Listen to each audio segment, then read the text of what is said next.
So last time we were discussing one of the four parts of yoga, which we called Karma Yoga. As I said at the very beginning, yoga is an attempt to speed up the evolution of our psychological and spiritual life. And generally, it is divided into four categories to suit the various temperaments of people. There are people who are of an active type who generally do a lot of work, not much given to contemplation or devotional practices. For such people, the great sages of ancient times have prescribed karma yoga. I mean, taking karma or making use of karma or action, our daily duties and responsibilities for our spiritual life, performing our duties without selfish motive, with a sense of complete attachment towards the results of our actions. It's called unselfish activity becomes a tool to break the chains which normally bind us to this world. Any action done with selfish desire creates a sense of bondage within us. When we are too much obsessed with the result of our actions, we become enslaved by actions. Anyhow, we have to work. But when we work with a strong motive and a strong selfish desire, we have to work as slaves. But the same actions, if we perform without selfish desire, we can do as masters. So this is what we explained as Karma Yoga. Now, in today's class, we will discuss another aspect of yoga, which is technically called JNANA Yoga, which is based on philosophical inquiry. In Karma Yoga, we gave a spiritual dimension to our natural tendency to be always engaged in work, physical work, intellectual work, any kind of work. As I said earlier, even a thought is a kind of work at the intellectual level, mental work, as much as physical activity. Now, all these activities are given a spiritual dimension, a spiritual orientation when we practice Karma Yoga or yoga through the path of actions. In Jnana Yoga, which means yoga as the path of wisdom, we try to analyze the real meaning of existence, the real meaning of our life. What is the true nature of man? Is man just a psychophysical mechanism? Is he just a human body or a body-mind complex? Or is human being something more than just a psychophysical mechanism or a body-mind complex? Now, Vedanta tells us that a human being is not just a psychophysical mechanism. Because if you define a human being only in physical terms, then you have to admit that a human being is not very different from the members of the animal kingdom. Human beings need more refined, more sophisticated tools for enjoyment. Animals are satisfied with primitive tools of enjoyment.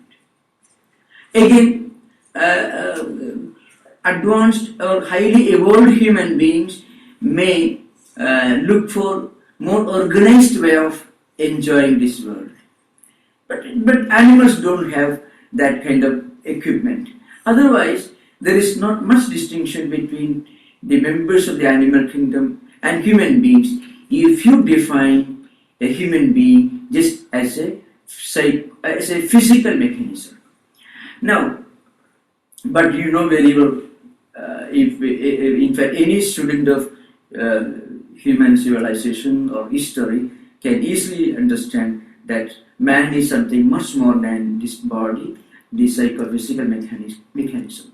Because every attempt to look beyond the body, to look beyond the present, to look beyond the visible, beyond the empirical, is a proof positive that a human being is not just a psychophysical mechanism. It is said in Vedantic texts, in Indian philosophical tradition, it said, the highest concept of absolute reality is in direct proportion to the development of intellectual and spiritual development of a human being. See, a primitive person thinks of the absolute reality. You may call him God, or you may call him the absolute ideal, whatever you may call. For a primitive person, God is somebody who creates this world and then sits above, supervising this creation, ready to punish or to reward. Now here what is happening is, a man is projecting his own idea of God. So his idea of God is almost a reflection, is an objectified form of his own idea of the highest concept of life. Now, as you evolve further and further, you come to a much higher understanding, a higher concept of God. So in Vedanta, God is not just a creator of this world, or supervisor of his creation, or distributor of hell or heaven, or comforts or punishments. God is the immanent principle present in all living beings, not only in human beings. Everything in this world is pervaded by the divine principle, which we call Atman in Sanskrit, which is normally translated in English as Supreme Consciousness, the divine consciousness. So this reality is the immanent principle, which is the residing principle present in all living beings. And it is the all-pervading, omnipresent reality. It is also the transcendental reality. This is the highest idea of the absolute reality of existence of God.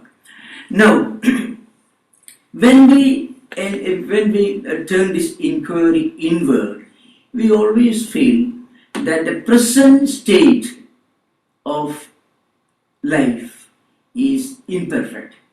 In fact, every attempt to look beyond, as I said earlier, to look beyond the present, beyond the empirical, is a proof that man or woman or human beings are not satisfied with the present state of affairs. When you try to enjoy poetry, when you try to enjoy a classical piece of art, literature, or mysticism, or anything, any idea that goes beyond the present, beyond the empirical, beyond the physical, is an attempt to transcend, to go beyond the body level. Now, what is the true nature of human being, human existence? According to Vedanta, as I said earlier, we are by nature perfect. Then when we live in this world, when we get associated with all the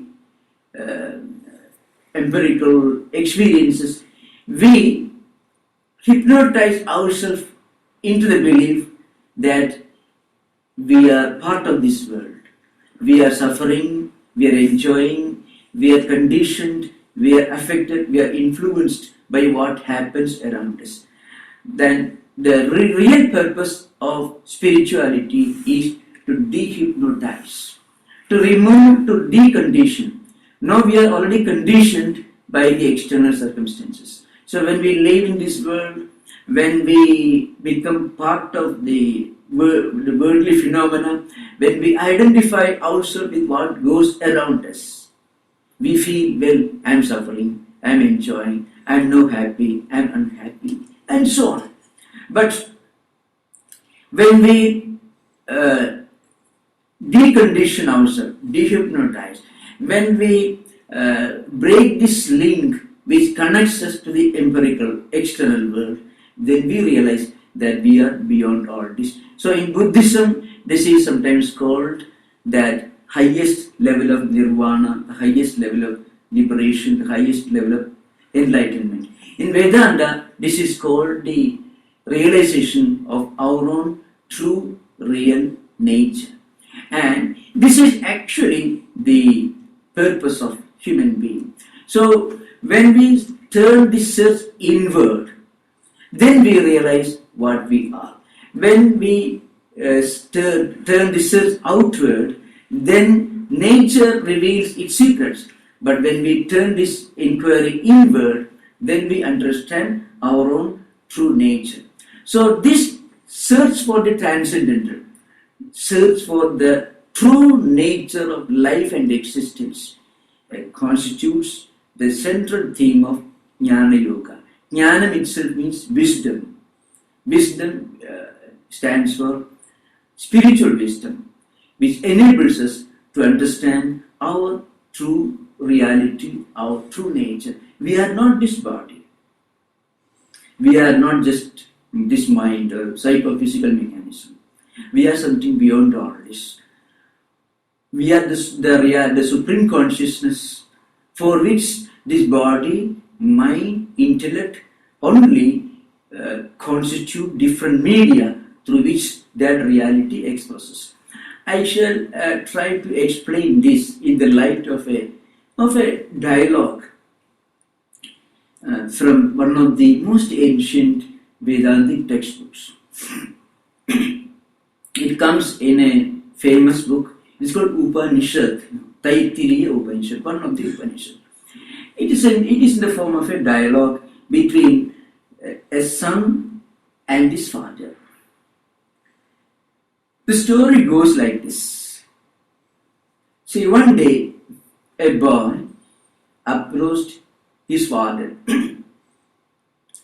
and asked him, "Please teach me the true meaning of life, the true meaning of existence, the true mystery of this creation of which we are a part." The particular paragraph begins like this. I am just quoting from Sanskrit. I shall explain and interpret in English. Bhruguvai varunihi varunam pitaram upasasara adhihi bhagu brahmeti. This is how that particular paragraph begins. So remember, we have to remember this book is at least 5,000 years old. One of the Upanishads. The name of this boy is Bhrigu, and his father's name was Varuna. One day he approached his father and asked him, "Please teach me the true meaning of existence, the real source of the universe, the mystery of creation." That's what it actually means. Now, the father doesn't ask the child to believe in anything. What he says is, see, you look around.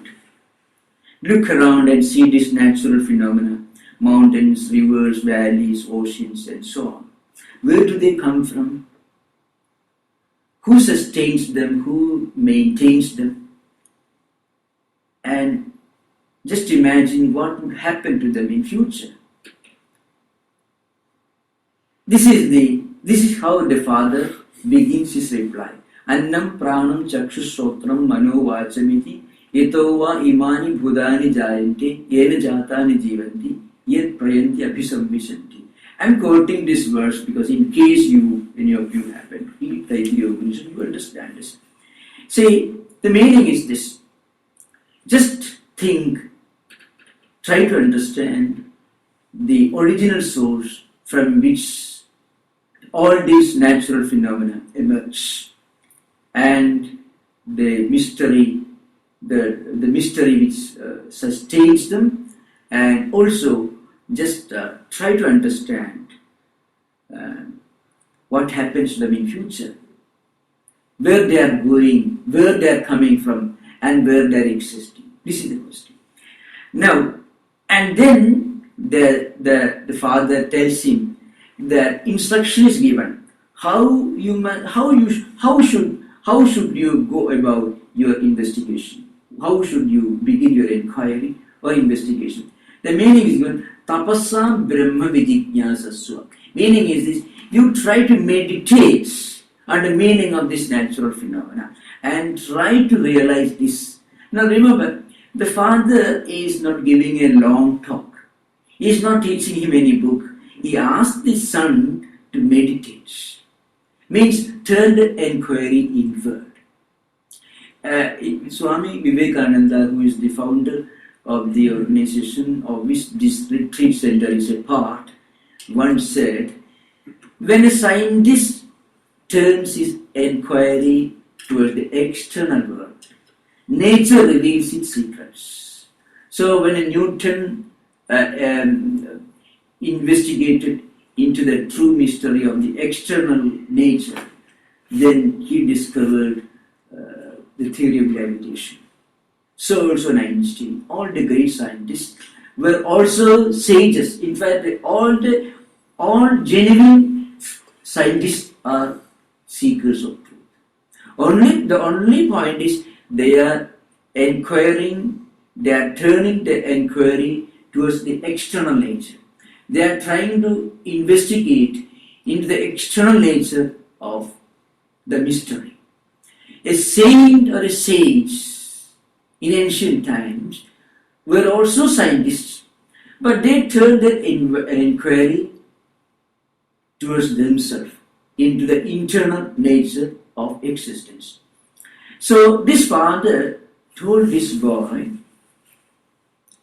you try to understand the mystery of creation, the meaning of life, the meaning of existence, the true nature of human life by turning your inquiry inward through meditation, through introspection. And in the same text, there is a long description, this boy started meditation.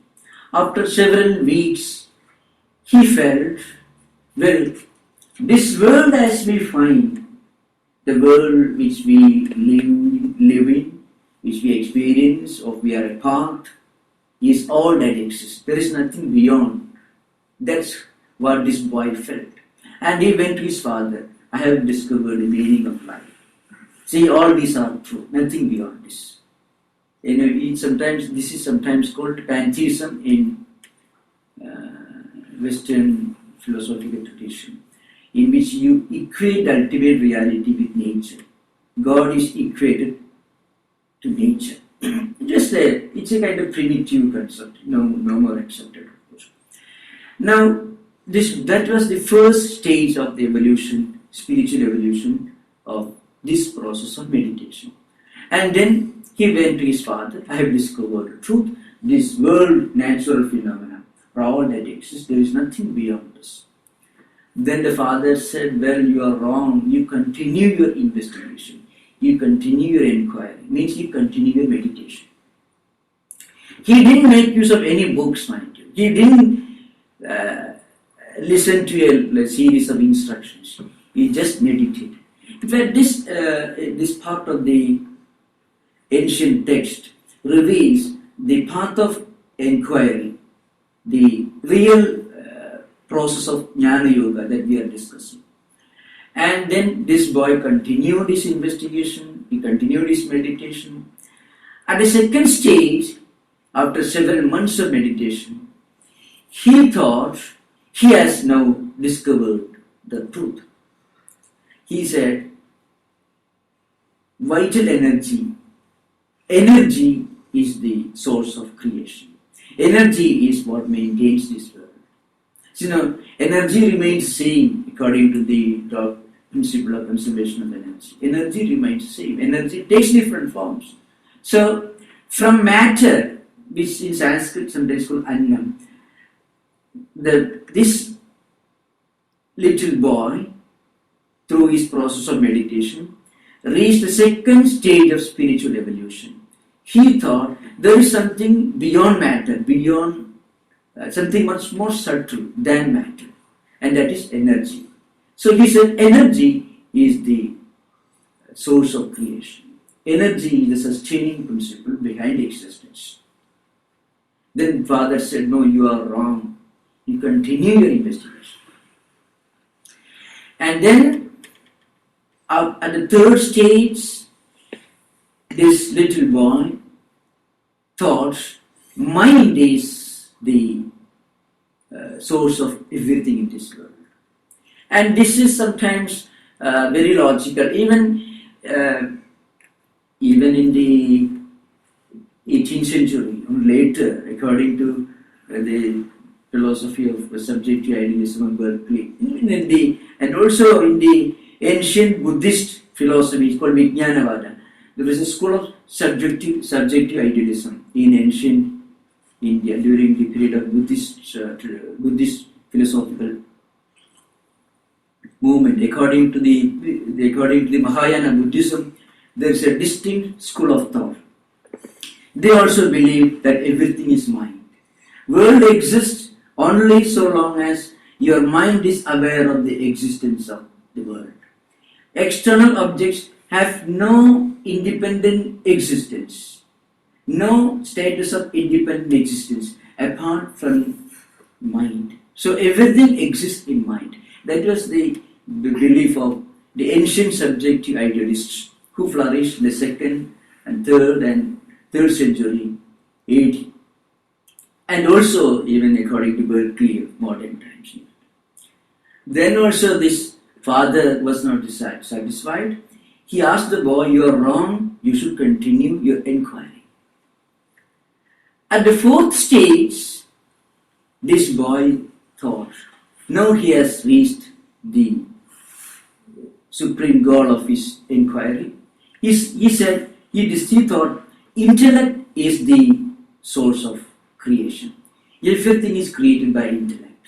After all, the world exists only so long as we are intellectually aware of its existence, so long as we are able to recognize its existence.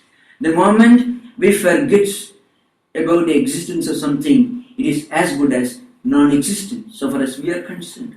So, at the fourth stage, this boy, his name is Bhrigu, thought that intellect is the source of creation. It is intellect which creates this world, and world exists only so long as we are intellectually aware of its existence. And the moment it disappears from the realm of our intellect, it vanishes. Then also, at the fourth stage, the boy went and told his father, no, I have realized the truth. It's the intellect which creates everything. Then also the father said, you are wrong, you continue. At the fifth stage,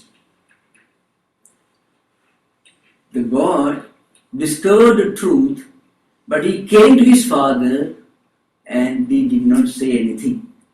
He kept silent. Which means he has realized, he has reached his goal.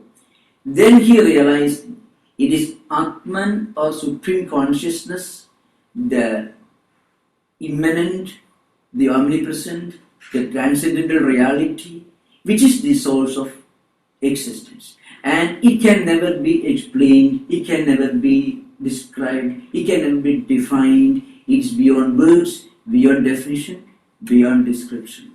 And the moment you realize this intuitive experience, then you realize that what you are inquiring into is not different from yourself.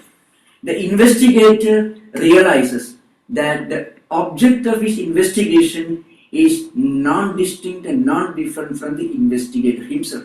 You can find an echo of this high Advaitic, non-dualistic philosophy in the works of Meister Eckhart, who was a great Christian mystic who lived in the 13th century. He also says, the knower and the known merge into one. Now, this enquiry is the path of JNANA Yoga according to Vedantic tradition. Now, this idea is pushed in another language in the oldest of Vedantic tradition, the oldest text of Vedantic tradition, which perhaps you might have heard. It's called Rigveda Samhita. There is also an equally graphic description of the reality. The idea is stated like this. A scientist or a sage went in search of the final cause of the world. He did not find it in the external world, and ultimately he discovered that reality within himself. Sato Benthum Asadi Niravindan Kadi Pradeshya Kavayo Manisha. Some time back, one of our devotees discussed this poem in this class. And I gave a long description of this particular verse. It's a famous hymn in one of the oldest Vedic texts, where a sage is described as discovering the true meaning, the final cause of existence within himself. Now, this process of Jnana Yoga takes us to the highest concept of ethics. Now, the central theme, the fundamental doctrine of this Jnana Yoga is the unity of existence, the spiritual unity of existence. From a spiritual point of view, existence is one. Not only humanity, the entire existence is one. And the real justification for the highest morality is not fear of God, but the truth that existence is one, humanity is one. Therefore, by doing harm to another person, we are doing harm to ourselves. By hurting another person, we are hurting ourselves.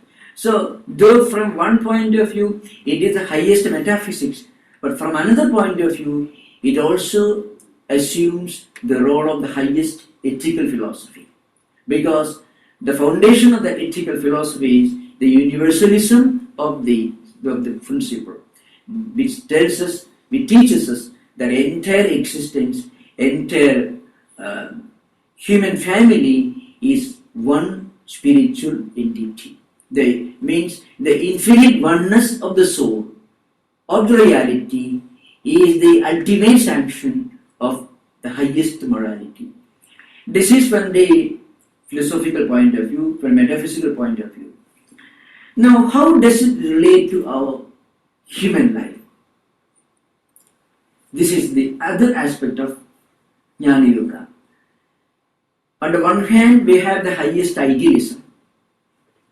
The highest idealism, which teaches us that entire creation is one, humanity is one, existence is one, that from a spiritual point of view, there is no such thing as other person or anything other than ourselves. Human family is just one spiritual entity. This is the metaphysical part of this. Now, from the practical point of view, if you analyze, you will realize that the same non-dualistic philosophy also is the highest realism. On the one hand, it is the highest idealism because it teaches us that existence is one. From a spiritual point of view, the entire human family is one entity. This idea is explained in the language of a dialogue. If you read any of these ancient Vedantic texts, which at least the latest of them belongs to the third millennia BC, and the oldest of them may be 7th millennia BC. It's ancient textbooks. In one of these textbooks, there is again another dialogue which gives us a glimpse into the practical aspect of this philosophy. It is also in the form of a dialogue between a teacher and a student. Here also, the student is a small boy. You feel just like in pre-Christian Greek philosophy, where the highest philosophical discussions always took the form of dialogue between teachers and students. So also in ancient Vedantic and Vedic metaphysical works, the highest metaphysics was always discussed in the form of dialogues, discussions between teachers and their disciples, open discussions. So this also taken from one Upanishad. It's called Kathopanishad. It's also in the form of a discussion, a dialogue between a student and his teacher. The student's name is Nachiketas and the teacher is Yama. The story goes like this. I shall explain, I shall give an outline of the story and will try to stress the metaphysical, the spiritual content behind the story. One day, a small boy was watching his father as his father was engaged in giving away gifts to his guests. So in those days, charity was an important responsibility of householders. If you read these books, you find that every householder had to conform to certain disciplines and certain social conventions. So charity and generosity were highly valued virtues of householders. So the father was engaged in giving away gifts to people, to poor people. A rich man. And in those days, cows, horses, and elephants. These three constituted the currency of those days. People used to make use of kings and rich merchants traded in horses and elephants, and ordinary people, of course, they traded cows. So his father, the boy's father, was giving away cows. Now, instead of giving good cows to poor people who came to seek his care, he was giving away old cows which can't give water, which can't give milk, which can't drink water, which can't eat grass, such things. So old cows which can't serve any purpose, which can't give milk and which can't drink water. So this boy noticed this duplicity of his father's character and went and asked him, well, whom are you going to give me? This is the question he asked. You see, there is a cultural element in this question. In those days, the son was the most precious wealth of a father. So the boy wanted to draw the attention of his father to the fact that his father was giving away most worthless animals, pretending to be a man of high charity. He won't lose anything, at the same time he will get a good name as a charitable man. He had gotten, his name was Vajasrava, which itself means a man of high reputation. But he was a man of high reputation, but at this particular time he was giving away useless cows. So the boy wanted to open his eyes, and the father got angry. He is making fun of me. I am going to give you to the Lord of Death. This is the answer here. It's a mythological story. Right? We need not go farther into it. Anyway, the boy was told by his father, I am going to give you to the Lord of Death. So the story goes like this. Next day, the boy left his home and went in search of the Lord of Death. You have to remember, this is a mythological story. But behind the story, there is a great spiritual and metaphysical truth. That's what we are going to discuss. Now, and he reached the home of the Lord of Death. And when he reached there, Yama, that is the name of the Lord of Death, was absent. He returned only on the third day, And till he returned, the boy waited for him, hungry, without food. And the host got very much upset. And in return, as a compensation, he asked the little boy, "You can ask me 3 boons. I shall give you 3 boons in compensation for your sufferings, because you waited for me in my absence, waiting for me. You were hungry and thirsty. You didn't take, because the boy didn't eat or drink anything during the absence of Yama. Now, these 3 boons, in fact, represent 3 levels of human spiritual investigation. That is the significance of this Upanishad. The first boon which the boy asked, you have to remember, this boy left his home after a little quarrel with his father. So father would be angry. So he said, "When I go back to my home, my father should not scold me." That's the first boon which the boy asked. When I left my home, my father was not very pleased. He was a bit angry with me. So he should not scold me when I return home.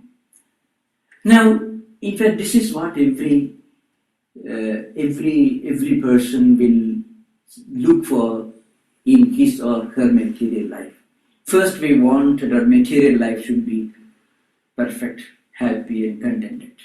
We want to lead a happy life in this world. Domestic life, money, status, wealth, job security, all these things should be perfect. This is the first aspiration of any normal human being. We may not worry about what happens to us after death. We may not worry about the transcendental values, the meaning of life, the ontological ideas behind the existence of being. We won't bother. We will only bother about our day-to-day needs related to day-to-day life situations. So this boy, the first boon that this little boy asked was this: my father should not be angry with me, and then my father should speak to me in a very happy mood. The Sanskrit verse I shall recite. Later you may make use of this record. Shanta Sankalpa Sumana Yadhasya Vedamanyu Gautamo Ma Abhimrityu Tat Prasishtam Ma Abhivade Prasida Edatrayanam Prathamam Varam Prane. This is the ancient Sanskrit verse. Meaning is I already explained. When I go back to my home, my father should not scold me, he should not be angry with me, and he should speak to me in a very happy, peaceful mood. Which is the first stage of human spiritual evolution. Okay. Now, as I said earlier, the Lord of Death had promised 3 boons. The first boon, it was immediately granted without any doubts. All right, you take it. When you go back, your father will be happy. He will not scold you. He will welcome you back to your home. Now, the second boon that this boy is asking is this. Now, he thought, I have met the Lord of Death himself. So, and he is the one who decides, who determines how long I could live in this world. And he had granted the first boon, which means I shall be able to lead a very happy life in this world. I will have no sorrow, I will have plenty of wealth, and I will have a very happy family life, everything. But what happens to me after death? So I want to enjoy the same comforts even after death. In fact, that is the second stage of human aspirations. So you find in all Abrahamic, all monotheistic religions, there is the concept of heaven. In heaven, God is very happy, angels are willing to receive us, and we are able to lead a very happy life, peaceful life, which is very normal for any refined human being.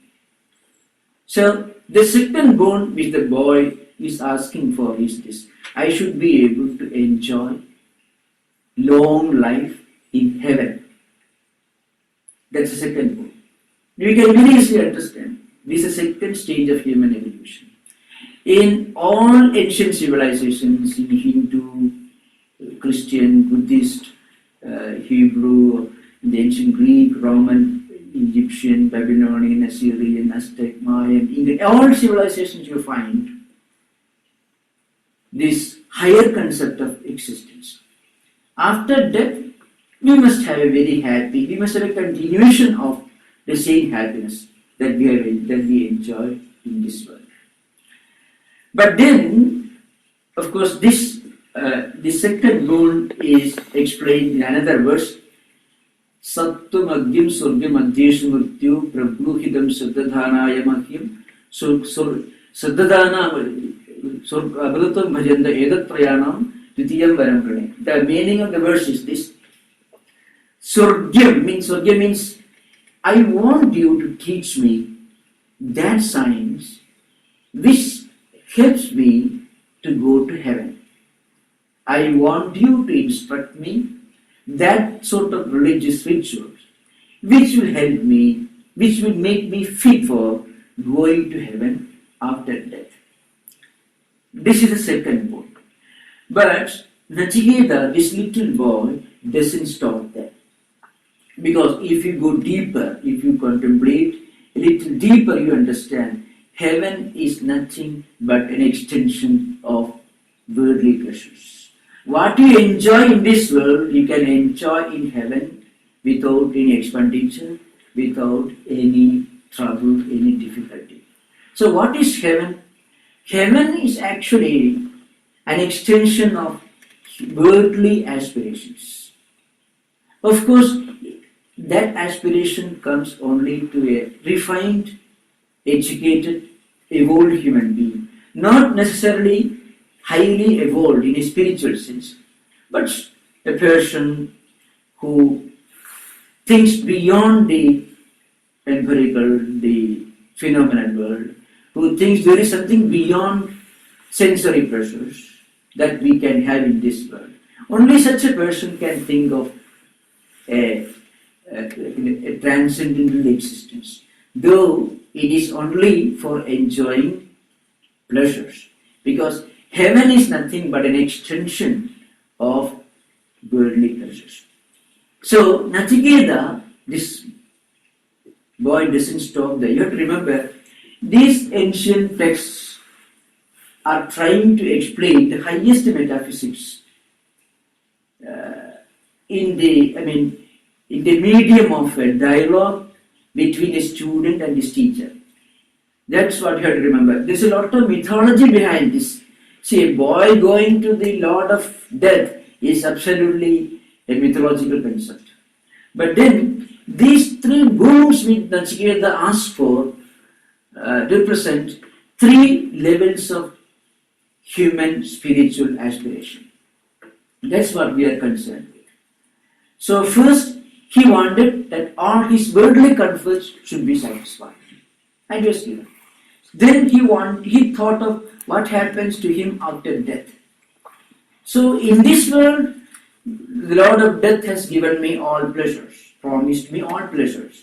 But after death, what will happen to me? So he wanted to continue the enjoyment of worldly pleasures. So he wanted to go to heaven.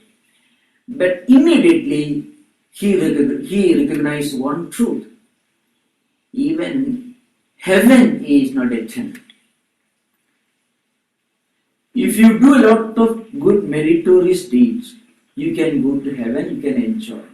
But when the results of your meritorious virtues, good deeds are exhausted, then you have to be reborn again. That is the belief in Vedantic tradition. So Nachiketa then asks for the third boon. In fact, it is here that Upanishads take us beyond the physical, the phenomenal level of life or existence. Because here Nachiketa is requesting Yama, his teacher, to explain to him the mystery of death. That's what actually he is asking for. He asks the third boon, he asked, see, some people tell me that when a person dies, that is the end of existence. It is life is a straight line progression according to some traditions, philosophical and religious traditions.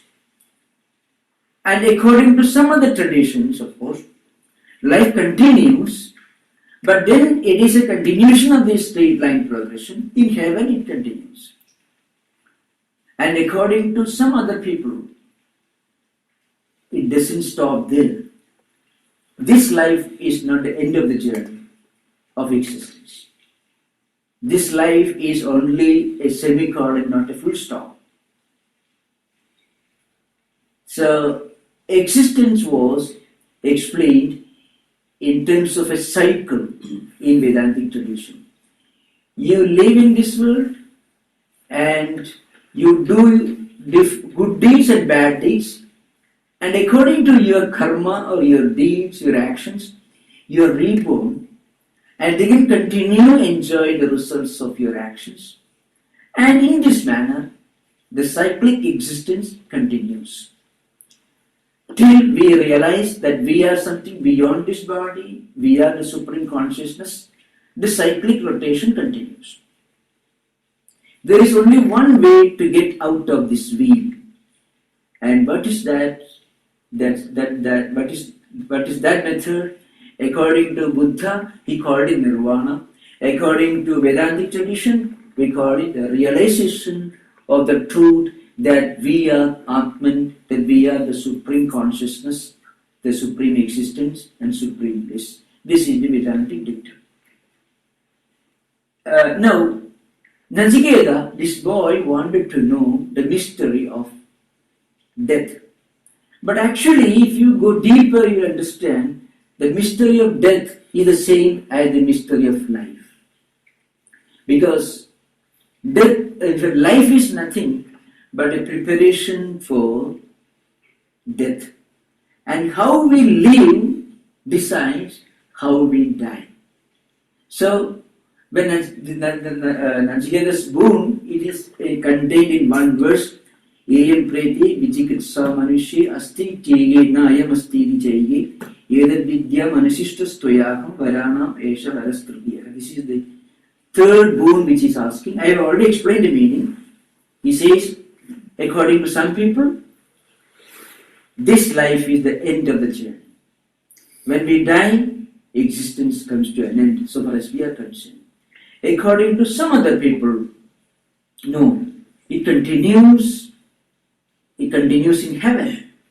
But according to some other people, it continues even beyond that, and we are reborn. There is something beyond this body, beyond this intellect, beyond this mind, which is eternal, which is everlasting, which doesn't undergo any change, which is the Supreme Consciousness.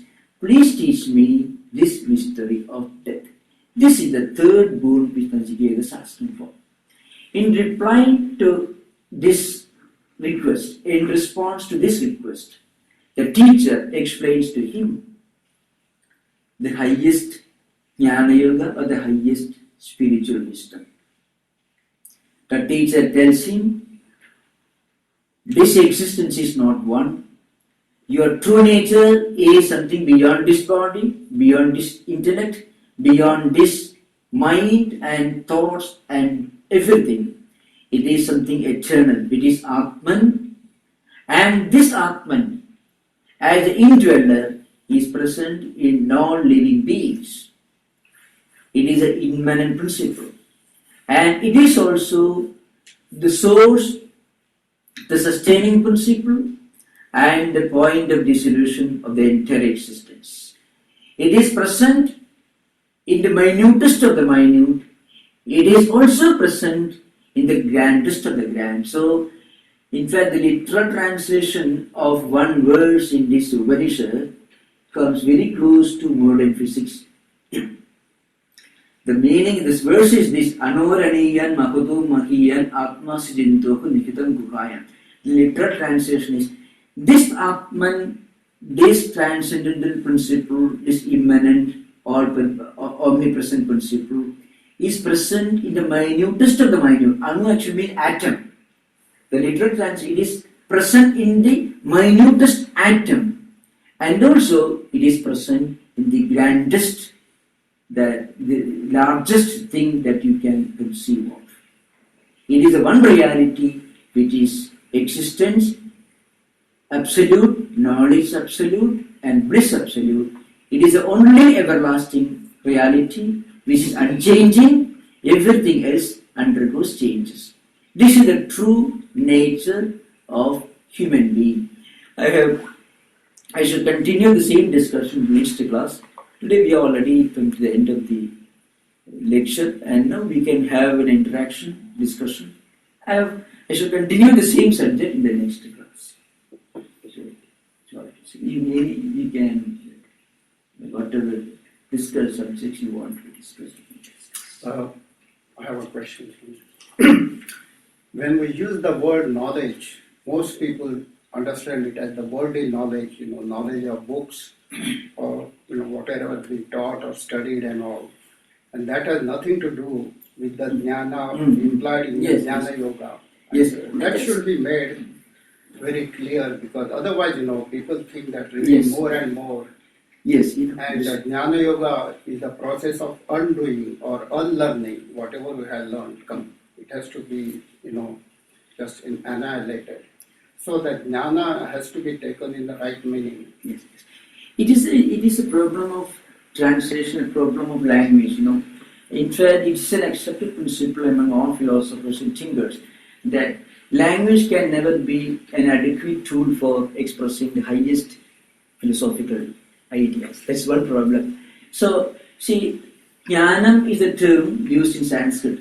It is translated into the word knowledge. But knowledge normally implies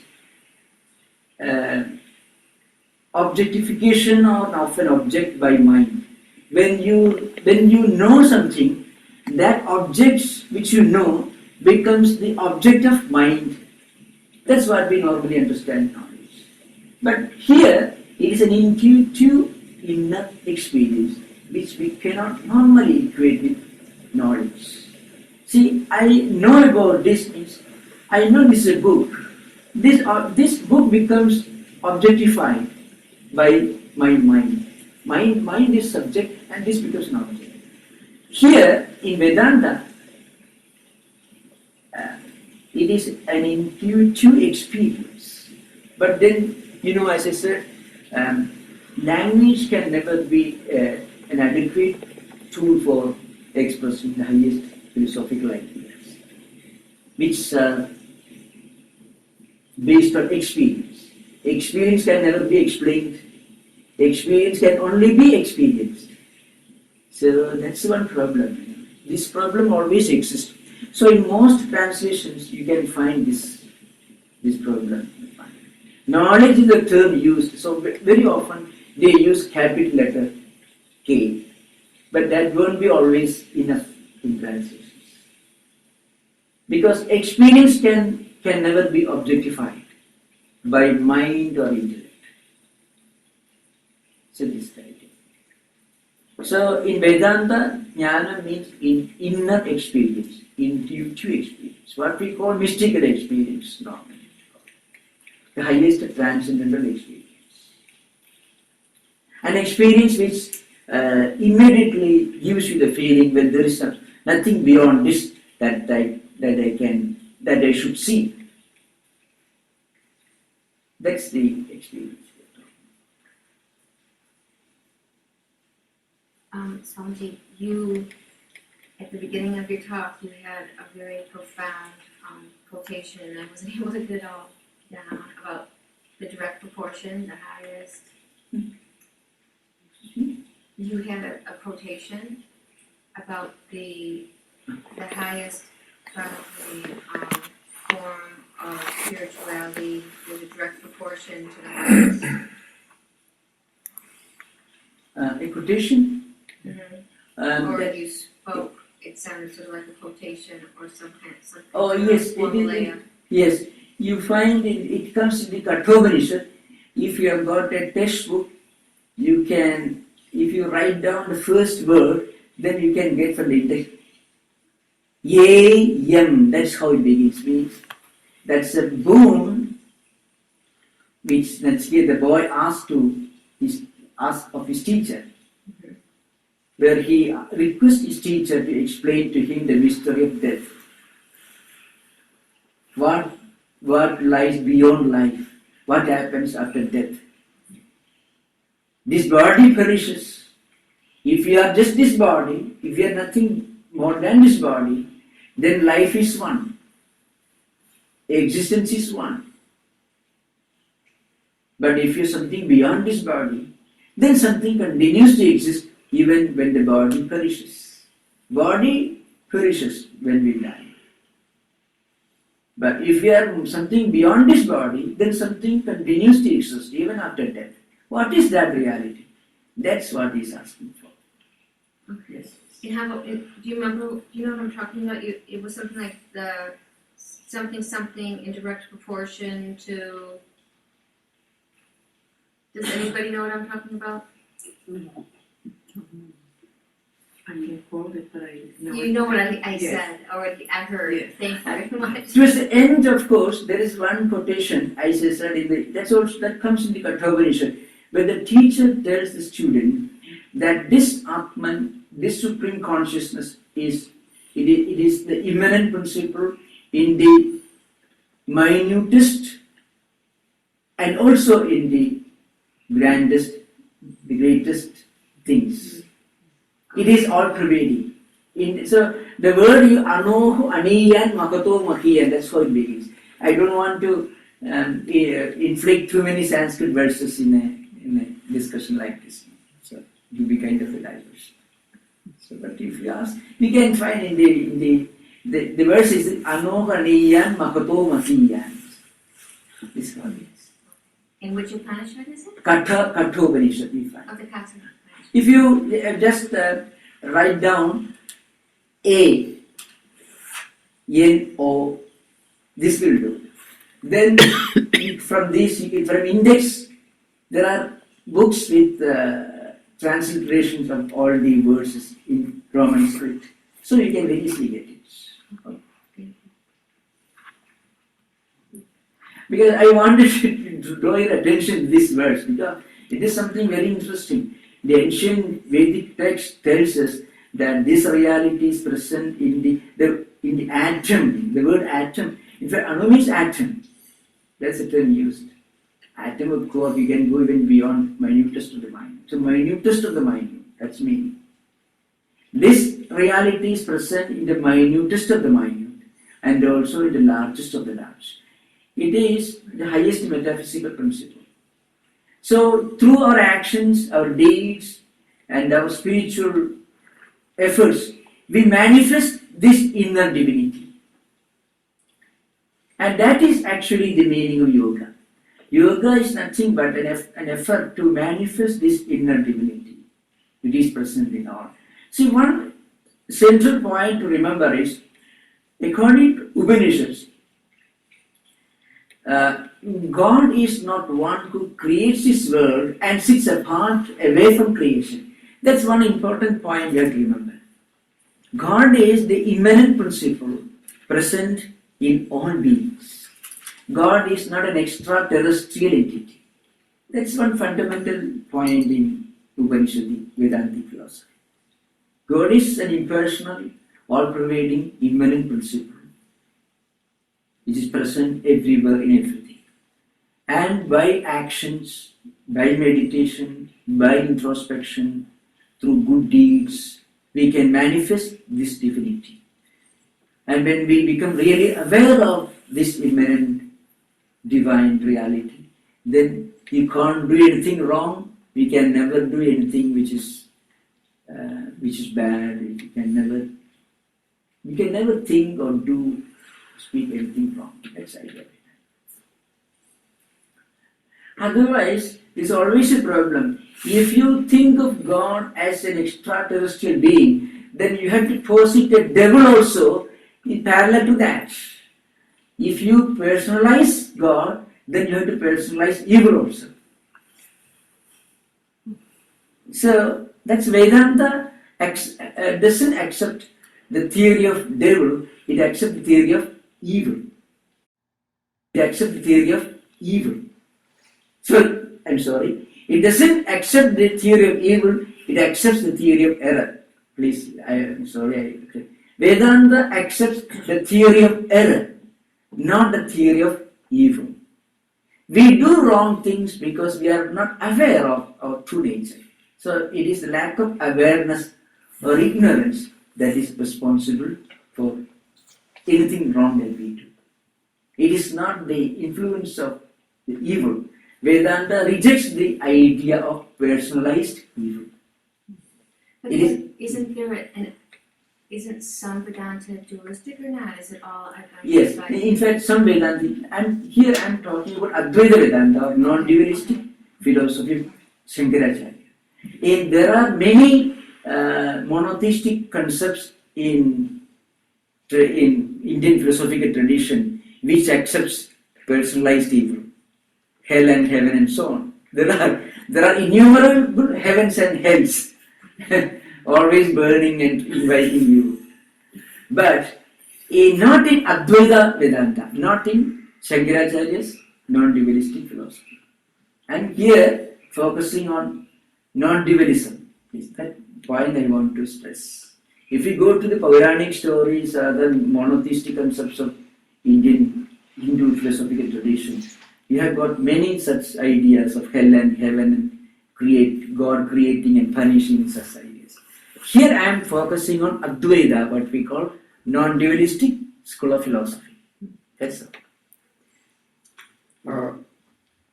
Yes, please. Can I ask you a question that's not directly related to the text, but about the Vedanta mission and society? Okay.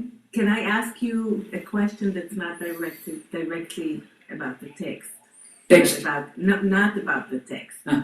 Is that okay? Okay, please, you can. Yeah. Yes, you can. So when you become part of the mission and you, let's say you become a monk, Yes. join in. Is everybody getting the same training, or do you decide that you are more of a karma yogi or a bhakti yogi, Yes. and then you train in a different path? Does everybody also train in Advaita Vedanta according to Shankaracharya, or how does it work? Oh, in our organization, Yeah. there are monks belonging to all the different types of philosophical traditions. There are some who are karma yogins, there are many who are Advaitins, there are many who are the followers of Dvaita tradition, but all of them do accept the central teachings of Sri RamaKrishna. Now, Sri RamaKrishna, who lived in the 19th century, he effected a reconciliation between these conflicting schools of thought. According to Sri RamaKrishna, all schools of thought, all religious traditions are equally valid if the seeker is sincere and honest and mentally pure. That is Sri RamaKrishna's realization. But here we are discussing one particular branch of philosophy. So I was focusing on this JNANA YOGA aspect. But in our organization, there are many monks who follow the Advaita tradition. There are many who follow Ramanuja's Visishta Advaita and Madhvacharya's Dvaita, and there are many who don't follow any tradition. They keep themselves engaged in selfless, unselfish service to the organization, who run schools, colleges, universities, hospitals, and who do relief work when people are affected by natural calamities like earthquakes, tsunamis, like that. Yeah, different types. That's right. Philosophy is not essential for God realization or spiritual enlightenment. This is one point where philosophy is not necessary. Philosophy is helpful when we do preaching work, but philosophy has got a great importance because it keeps your mind at a higher level of thinking and higher level of vibrations. I had a question, like, is it right that at a certain stage in the practice of Jnana Yoga, the intellect has to come in terms with itself and its limitations and step down? Is it correct? Yes, in Because fact, there is no use of intellect afterwards. yes.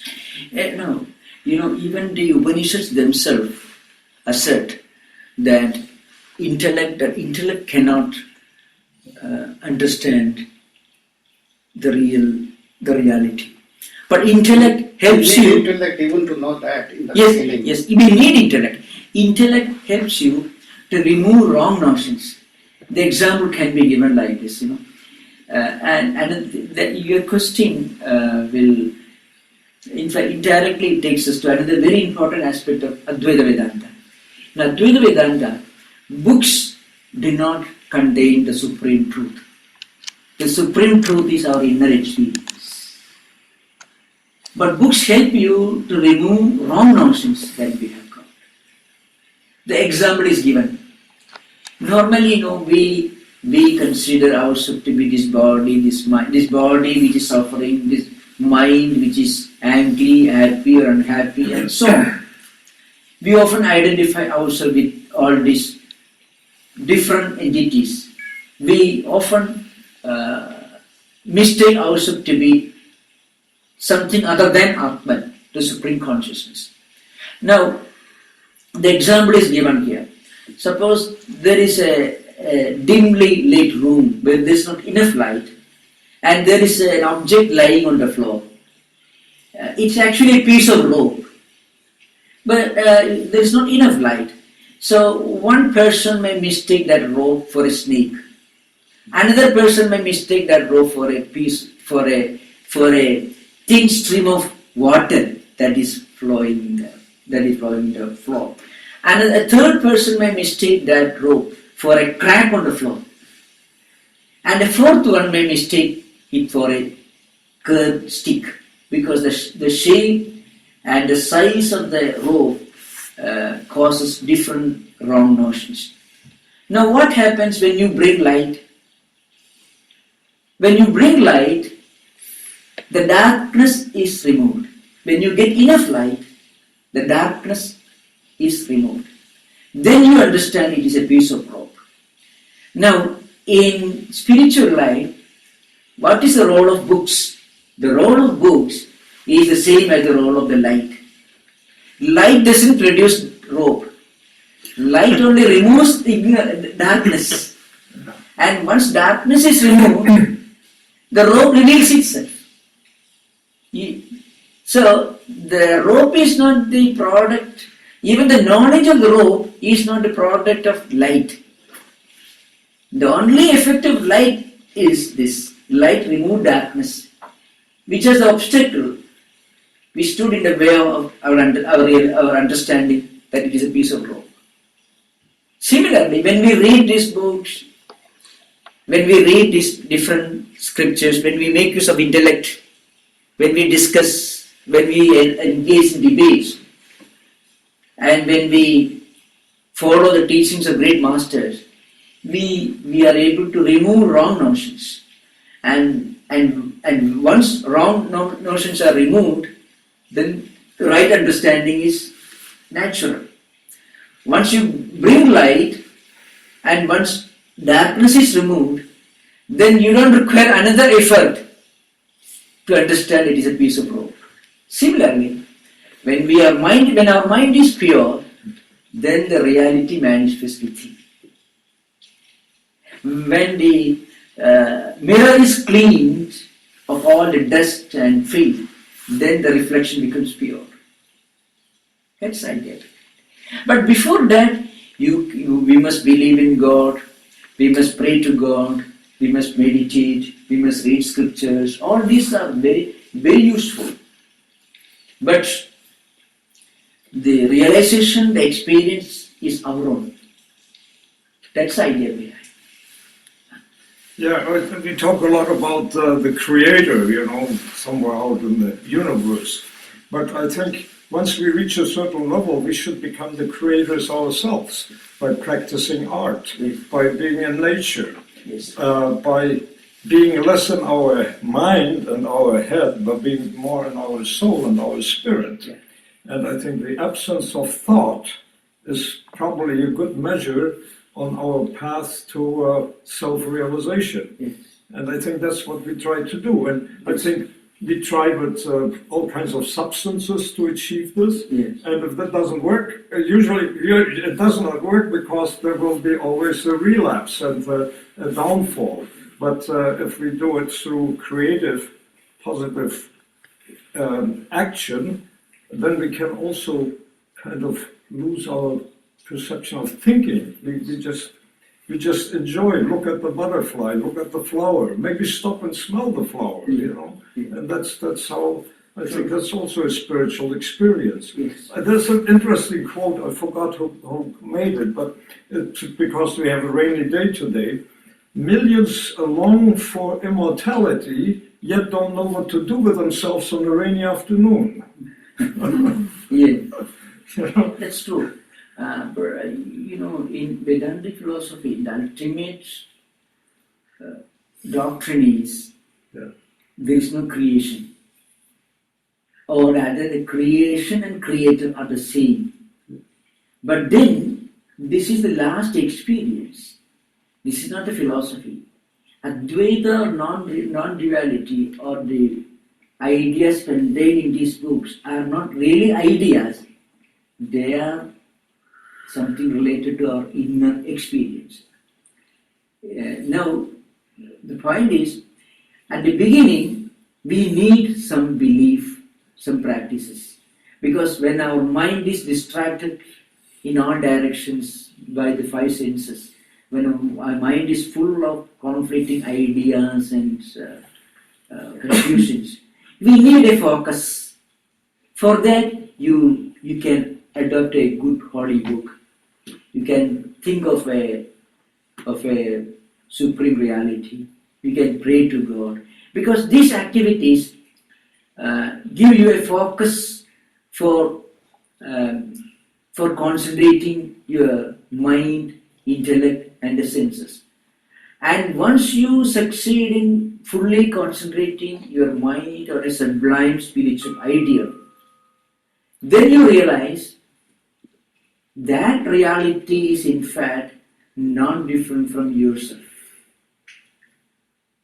But then, this is not a doctrine, this is an experience.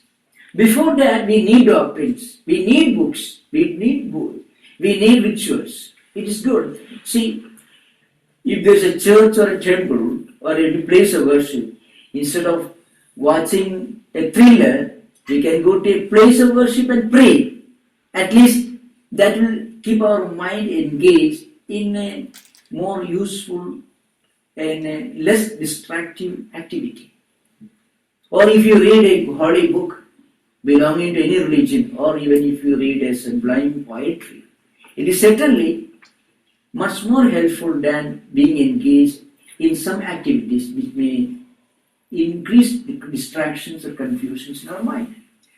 But as we go further and as our mind becomes calm and more calm, we realize actually the peace that we are searching for doesn't exist outside of ourselves. That peace is within ourselves.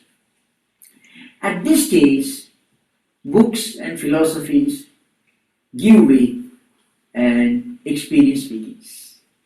And when experience begins, you transcend books, you transcend ideas, transcend dogmas and doctrines and silence. That's why in one of the most sublime statements, the authors of the sages, the saints and sages, philosophers of the Upanishadic books tell us the reality is beyond these books. Then why do you bother about reading these books and printing these books and distributing and teaching these books? But these books alone tell us that reality is beyond books. That's the purpose of reading these books. You bring light, not to produce the robe, but to remove darkness, so that we can see the robe for what it is. That's idea. Because then only we become really spiritual. Spirituality begins with our own experience, not belief. The belief doesn't bring spirituality. Belief can bring peace, no doubt, but ultimately peace really becomes a reality when we really experience with it. Sincere faith sometimes produces experience, no doubt. That's true. Many mystics you find, they live by faith and they had high intuitive experiences. Religious in European countries, also in India, in many Buddhist traditions also, there have been great saints and mystics who went beyond books, who went beyond words, beyond dogmas. But there is a particular point when books are left behind, ideas and philosophies are left behind, you step into the realm of experience. That is the central teaching of this Upanishad. In fact, that's what the teacher of Kathopanishad is going to instruct Nachiketas in the next class. He doesn't contain philosophy, only this reality is experience and the experience is beyond philosophy. That's all. Yeah, in the Tao Te Ching also talks too Yes. about it, those who talk do not know, those who know do not talk. Yes. Beautiful words are not Yes. truthful, Yes. truthful words are not That's beautiful. yes. But that means it's at Levels, yes. another level. Yeah. Yeah. So in other words, we would just get together here and don't talk. But yes, it is true. But there is an interesting incident in the life of a great great sage who had reached the highest of experience. Even after reaching the highest spiritual experience, he was always engaged in reading holy books, in puja, in meditation, introspection, and so on. So somebody asked him, "Why are you doing all this?" He said, "What else should I do? You have to do something." Yeah. Even after reaching the highest wisdom, what do? You do certain things which your body is programmed, conditioned to do before you reach realization. The body will continue its momentum. He was meditating, he was reading holy books before he reached the level of realization. So after realization also, he continued doing it. But there's a difference. Before realization, he did all this as a means to reach the higher goal. After realization, he did it as an involuntary reflex action of his mind and body. That's the idea. Like every journey starts with one little step. Yes, that's true. Yeah. So how about in the scientific field, about immortality? A Swiss scientist, I forgot his name, in the 80s, got the Nobel Prize for creating the formula about, all solid matter is really nothing but moving molecules. Yes. So it's nothing but energy. So we are all, scientifically speaking, we are all really energy. We are 80% water and minerals. So once we die, our physical death, all our molecules, all our thoughts, all our ideas, they are not dying. They're floating around somewhere in the universe. Yes. So that's why we are all interconnected, and we are immortal in that way too. True. That's the real meaning. Yeah. So now, how in the Catholic religion, for instance, or Christian religion, is if you created mortal sins and you die, you will roast forever in hell. Okay. Now, how would it be in the Hinduism or in the Vedanta perspective if you were did a lot of evil things in your life? So you die and then you are reincarnated, you have to go through the whole thing again. Or how about, can you ask for forgiveness in the moment of your death, and that will eliminate all the negative karma that you have accumulated at that moment? Yes, in asking for forgiveness or confession, Yeah. if it is sincere, that very moment, that person becomes liberated from sins. See, confession is not a renewal of license for Yeah. continuing our earlier actions. Real confession actually brings about a transformation in our life. If you read Augustine's Confessions in City of God, real confession, if a person is actually confessing, he is actually repenting. That moment he becomes liberated. That is true. But it should be sincere. And once he actually confesses with utmost sincerity, he can never do evil deeds again. That's why he becomes completely liberated. In Vedanta also it is there. In Vedanta we call it surrender. In Sanskrit there are two terms used. One is prapatti, other is sharanagati, which means when you completely surrender yourself to God, then your individuality is lost and God's personality, God's individuality start functioning through you. Because your ego is completely erased and God's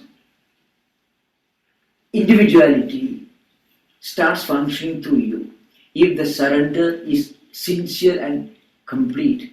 Gandhiji speaks of this surrender as the prerequisite for sincere prayer. See, prayer becomes sincere if it is accompanied by this sense of surrender. That is the real meaning of, that is in fact the psychology of confession.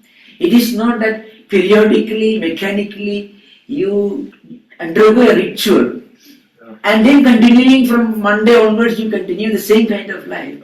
That is not the real meaning of confession.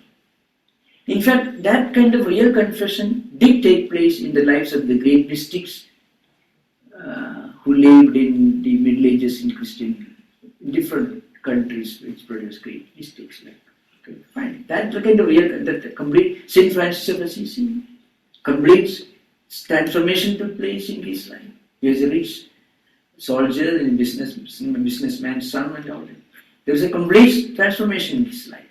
So he could not continue his previous life. That is what exactly Vedantic philosophy or Indian philosophy calls surrender, prapatti or saranagati, complete surrender.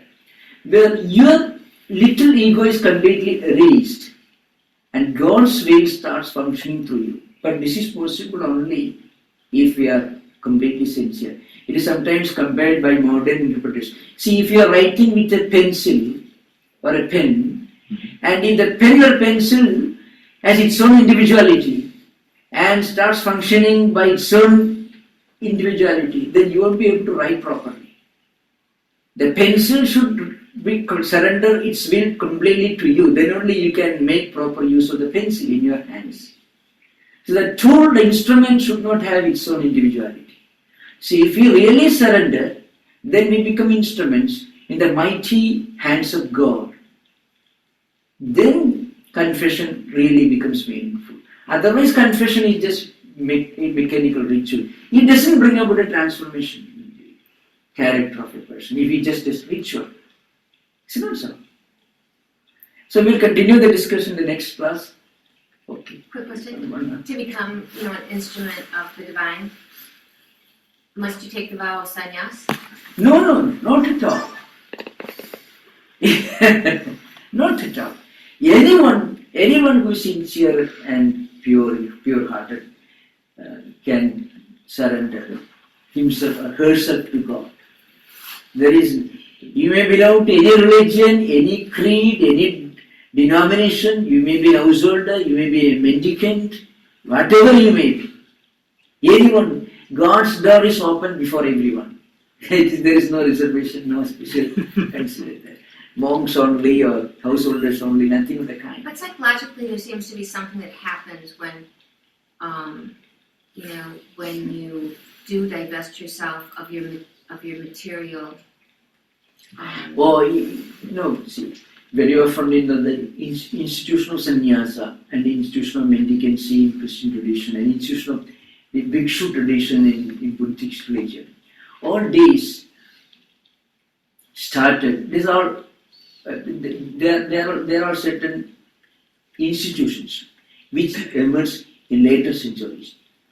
But in some of the ancient classics of Vedantic or Hindu tradition, there are scores of great men and women who are not monks or mendicants who had reached the highest of spiritual tradition.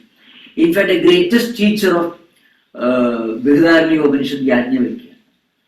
In fact, he is a Janaka, a great king, he is also a great man of wisdom in the Ordinarily Upanishad.